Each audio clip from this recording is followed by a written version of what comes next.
I was raised by my mom. My dad left us when I was 3 years old. My mother only had one eye. I hated her for this. She was such an embarrassment. She cooked for students and teachers to support the family. I wish she was not my mother. There was this one time during elementary school when my mom came to say hello to me in school. I was so embarrassed. Why would she do that? She knew how embarrassing she looked, and she still came to my school.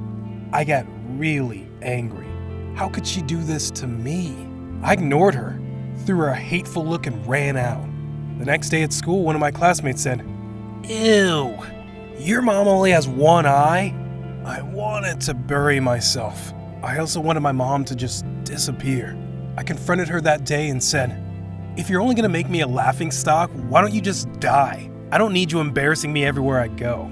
My mom did not respond. I didn't even stop to think for a second about what I had just said, because I was just full of anger. I was oblivious to her feelings. I wanted out of that house and to have nothing to do with her. So I studied really hard, got a chance to go abroad to study so I could finally detach myself from anything that had to do with her. I was so happy. My dream came true.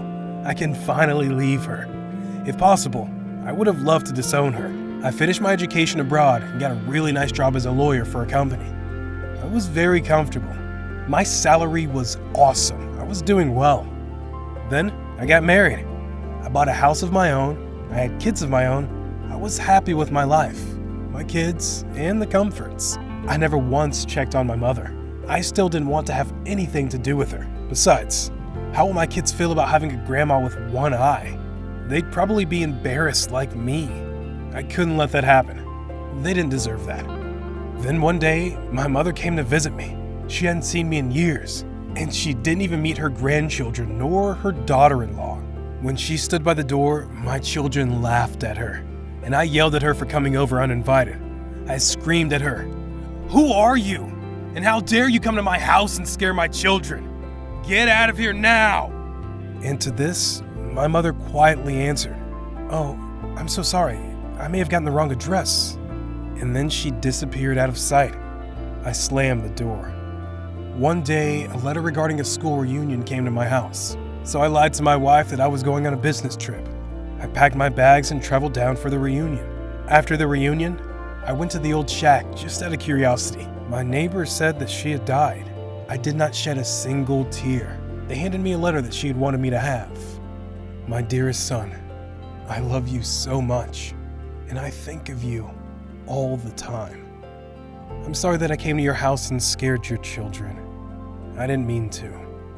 I was so glad when I heard you were coming for the reunion, but I may not be able to even get out of bed to see you.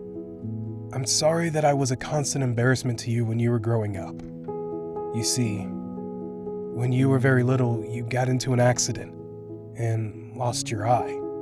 As a mother, I couldn't stand watching you having to grow up with one eye, so I gave you mine.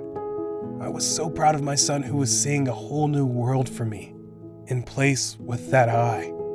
With all my love to you, your mother.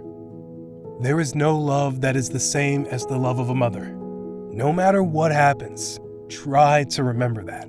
Thank you for watching this video. I hope you enjoyed it. Subscribe to see more from me.